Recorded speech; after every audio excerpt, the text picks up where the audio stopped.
An 84-year-old man is standing at a hospital front desk, holding his hat in both hands, trying to find his wife.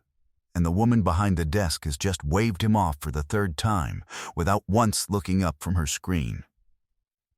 He is not being difficult. He is not in anyone's way. He is simply frightened and old and lost in a building the size of a small town. And the only thing he wants in the world is to be told which door his wife of 60 years is behind. The woman behind the desk tells him to take a seat and wait. The way you tell a child. The way you tell a thing rather than a person. And she goes back to her screen. And the old man nods, because he does not know what else to do. And he shuffles over to a chair in the corner of the waiting room and sits down with his hat in his lap and his hands shaking. And he begins, very quietly, to cry. There is another man in that corner. A quiet man. Ball cap low, sitting alone, who came in an hour ago and was waved off by that same front desk like he was nobody at all, and who took it without a word and found a seat and said nothing. He has been watching the whole thing. He absorbed his own dismissal without complaint. But watching it happen to a weeping old man is another matter entirely. So, the quiet man in the corner stands up. And the woman at the front desk is about to learn the lesson in the title of this story, that you should be very careful who you dismiss. Because the nobody you waved off an hour ago, the quiet man in the corner, just happened to be Keanu Reeves. But this story is not really about who he was. It is about what he did next. And why. There is a hospital in Denver called Mercy Memorial, and like every big hospital, it is two places at once. It is a place of miracles, where people are pulled back from the edge every day by skilled and exhausted hands. And it is a machine, vast, overwhelmed, understaffed, processing thousands of the most frightened people on earth through fluorescent hallways and forms in triplicate. A place where, on a bad day, a human being in the worst hours of their life can feel less like a person and more like a number in a queue. The front desk of the main registration lobby is where those two hospitals meet. It is one of the hardest jobs in the building, though no one thinks of it that way. The people who sit there absorb the raw, unfiltered fear of every family that walks through the doors. The mother whose child swallowed something. The man whose chest has gone tight. The daughter who got the call. All of them arrive at that desk frightened out of their minds, and all of them want the same impossible thing, to be told that everything is going to be all right. And the person at the desk cannot tell them that, and cannot fix it, and can only point them toward the next form and the next waiting room 100 times a day, for years. On the evening this story turns on, the registration desk was being run by a woman named Carla. And in the corner of the waiting room sat a man in a gray jacket and a low ball cap, who had been coming to Mercy Memorial every single day for 2 weeks, and whom not a single person had recognized, because grief makes everyone anonymous, and a worried man in a waiting room looks like every other worried man in a waiting room. His name was Keanu Reeves. He was not there as a celebrity, or a donor, or anything but what everyone else in that room was. He was there because someone he loved was dying.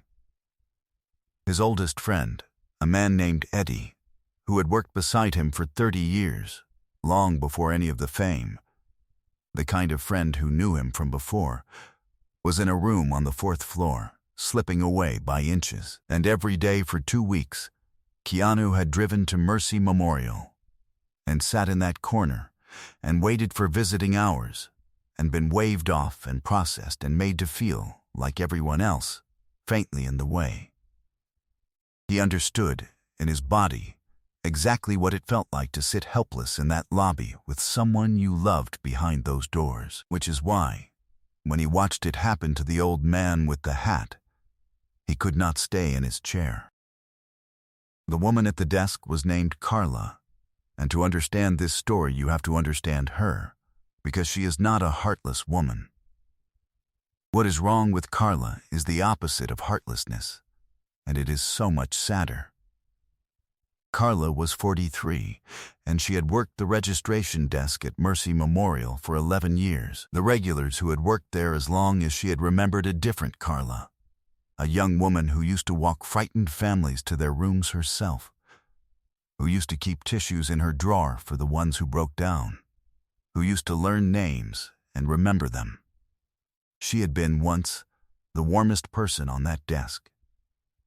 And then the warmth had nearly destroyed her. Because you cannot absorb the raw terror of 1,000 strangers a year, you cannot watch the bad news land on family after family after family, and feel all of it, every time, and survive.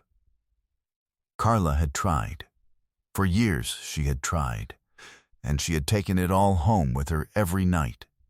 The faces and the fear, until she was not sleeping, until she was crying in her car in the parking garage before her shifts, until she understood that she had two choices.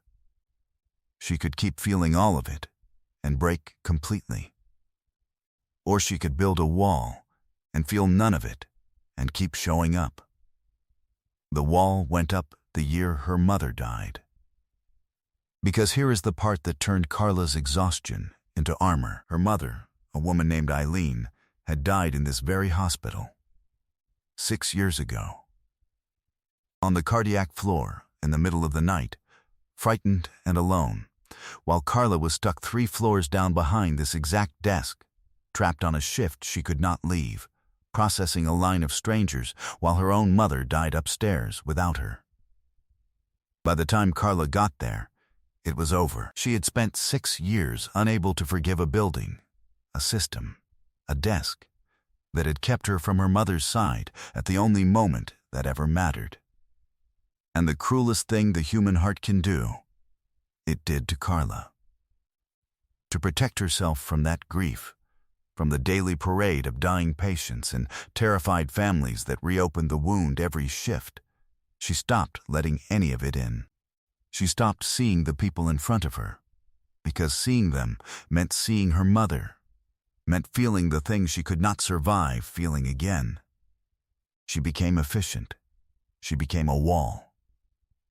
She waved people off and pointed at forms and did not look up, not because she did not care, but because she had cared so much it had nearly killed her. And numbness was the only way she had found to keep coming to work in the building where her mother died alone.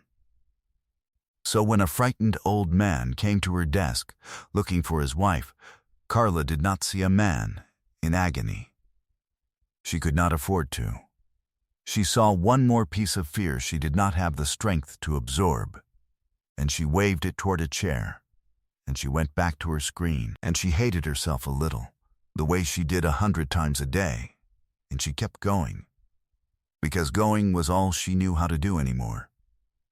She had no idea that the woman she had become would be held up to the light that evening, and she had no idea by whom. The old man's name was Ernie, and his wife's name was Marion, and they had been married for 60 years. Ernie had driven himself to the hospital that evening, which he should not have done after the call came that Marion had collapsed at home and been taken in by ambulance. He had gotten lost twice on the way. He had parked in the wrong structure. He had walked half a mile through corridors that all looked the same, asking directions from people too busy to give them, until he washed up at the registration desk, 84 years old and terrified, asking the only question that mattered to him in the entire world. "Where is my wife? Where is Marion? Please, just tell me where she is." And he had been waved toward a chair. It was not malice. Carla had a line 10 deep and a system that did not make it easy to look up an admitted patient for a walk-in family member, and a wall around her heart 6 years thick. But to Ernie, who had just watched the love of his life carried out of their home on a stretcher, the wave of a hand was the whole indifferent universe telling him he did not matter. That Marion did not matter. That 60 years did not matter. So he went to the corner, and he sat, and he held his hat, and he cried, not loudly, the way old men of his generation cry, which is the worst way, silent and ashamed and trying to hide it. The quiet man in the corner watched him for about 30 seconds. Then Keanu got up and crossed the room and sat down in the chair beside Ernie. He did not announce himself. He just sat, the way Dana once sat across from him at a midnight diner, and after a moment he said gently, "Hey, your wife's here, isn't she?" Ernie nodded, not trusting his voice. "Mine. My friend's up on the 4th floor," Keanu said. 2 weeks now. So I know that feeling. Sitting out here while they're back there. It's the worst feeling there is, I think. He let that sit. "What's her name?" "Marion," Ernie managed. 60 years. "They won't. Nobody will tell me where she is. I just want to be with her. If it's bad, I don't want her to be alone. She's scared of hospitals. She's always been scared of hospitals." His voice cracked completely. "I just don't want her to be alone." "Okay," Keanu said quietly. "Then let's go find her. Come on. We'll do it together." He walked Ernie back up to the front desk. And this time, the quiet man who had been waved off an hour earlier did not wave off easily. "Excuse me," he said, not loud, not angry. But there was something in it that made Carla look up from her screen, finally, for the first time all evening. "This is Ernie." His wife Marion was brought in by ambulance a little while ago. She's 81 years old, and she's frightened of hospitals, and she's somewhere in this building alone, and this man has been married to her for 60 years, and he is sitting in your corner crying because he can't find her. He kept his voice gentle, which was somehow harder to bear than if he'd shouted. "I know you're slammed. I know this job is impossible, but I'm asking you, as one human being to another, please help him find his wife. Right now. Before it's a form. Just help him." Carla opened her mouth to give the practiced answer about procedure and waiting. And then she actually looked at Ernie, at the hat shaking in his hands, at the 84-year-old face wet with tears he was trying to hide. And for the first time in 6 years, the wall did not hold. Because what she was looking at was not a piece of fear to be deflected. It was a man whose wife was dying alone in this hospital, and who only wanted to be at her side, and somewhere underneath the wall, a younger Carla was 3 floors away from her own dying mother, and the two things touched. And something gave way. She looked up at the quiet man who had asked her. And the recognition arrived. Late, the way it always does in these stories. The famous face she'd been too walled off to register an hour ago when she waved him toward a chair. Her eyes widened. It doesn't matter who I am," he said, and he meant it. "It only matters who he is." "Please," Carla's hands were already moving on the keyboard. "Give me 1 second, she said, and her voice had changed entirely. "Marion, last name?" Ernie told her, barely. She found it. Her face did a thing then that Ernie did not understand, but Keanu did, the small flinch of someone reading a chart that is not good. "She's in the ICU. 4th floor. Cardiac." She stood up. She actually stood up, came out from behind the desk, something the regulars had not seen her do in years. "I'm going to walk you up there myself, Ernie, right now. Take my arm." Marion had had a massive heart attack, and she was not going to recover, and the staff on the 4th floor had been trying for an hour to reach a family member. Carla got Ernie to her in time. That was the whole thing. That was everything. She walked an 84-year-old man through the corridors on her own arm, fast, and she got him to the door of his wife's room while Marion was still alive. And Ernie went in and took Marion's hand, and Marion, who could not speak anymore, turned her head and saw that she was not alone. that the face she had woken up next to for 60 years was the face she would see last.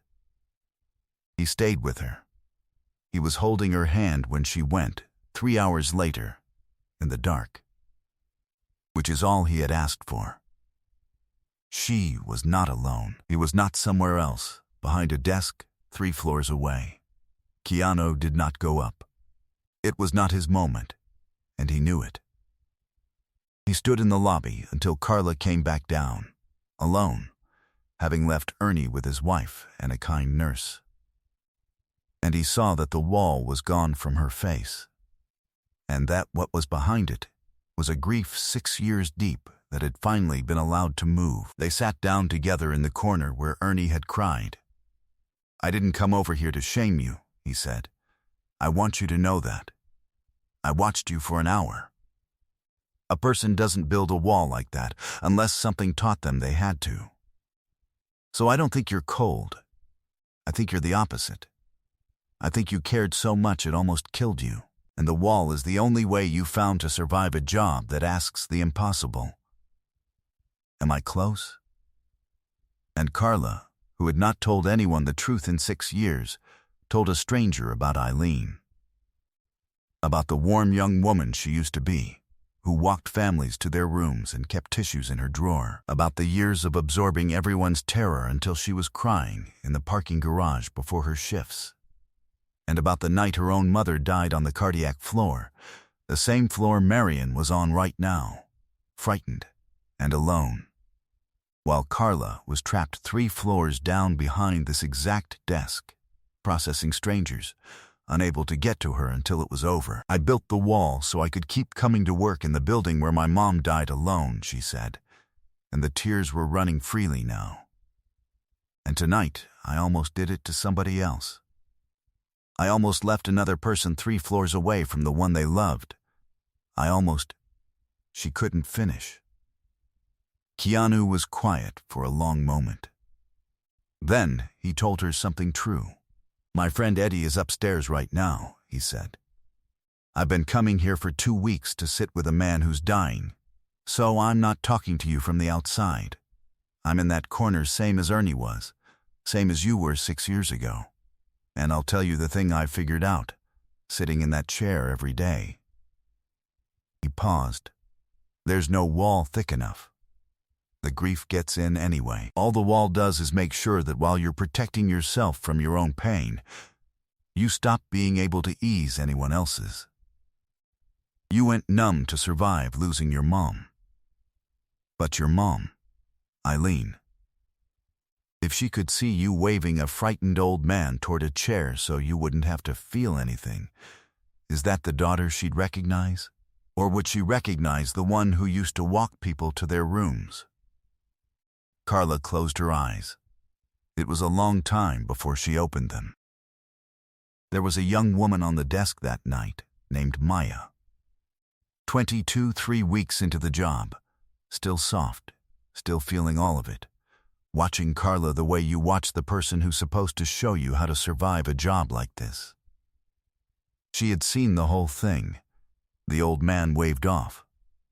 The quiet man getting up. Carla coming out from behind the desk. When Carla came back to the desk, she did not sit down and rebuild the wall. She went to Maya, and she said the truest thing she had said in 6 years. "I've been teaching you how to do this job by going numb," Carla said. "Don't learn that from me. I almost taught it to you tonight. The numb thing, it feels like the only way to survive. And it's a lie, and it costs people things they can never get back." She nodded toward the corner. "You see that empty chair? An old man sat there crying tonight because I waved him off. A stranger had to get up and do my job for me, the human part of my job, the only part that actually matters. Don't ever make someone do that for you. Whatever it costs you to keep feeling it, pay it. It's cheaper than the alternative. I promise you, it's cheaper." Maya, 22, with her compassion still intact, looked at the empty chair and nodded. And she did not know it yet, But she had just been handed the thing that would shape her whole career. She would work that desk for 40 years. She would never once wave anybody off. And Keanu, his part done, slipped out the doors of Mercy Memorial into the Denver night. Back to his car. Back to the long vigil on the 4th floor that he would return to the next morning. He had not raised his voice once. He had not used his name. He had just refused to let a frightened old man be invisible, the way he himself had agreed to be invisible an hour before. Here is the part the easy version of this story leaves out. Because one good night is the dramatic part, and what a person rebuilds afterward is the part that's true. Carla did not heal overnight. 6 years of wall does not come down in one shift, and the grief it had been holding back came down on her hard once she let it move. There were difficult months. She started seeing someone, finally, to talk about her mother, 6 years too late. But not too late. She nearly quit the desk more than once, certain she couldn't do it without the wall. It was a nurse on the 4th floor who talked her out of it, an older woman who'd known her mother's case. Quitting's easy, she told Carla. You'd feel noble, and you'd be gone. Staying, and doing it with your heart open, in the building where you lost her, that's the hard one. That's the one that turns the worst thing that ever happened to you into something. Do the hard one.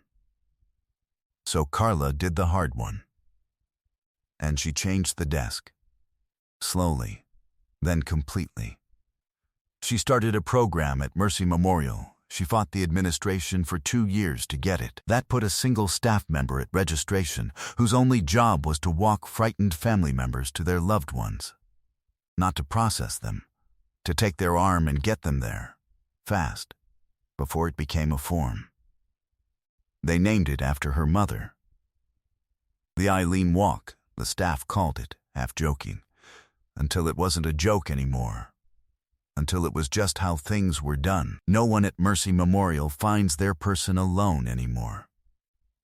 Carla made sure of it, in the building where she once couldn't reach her own.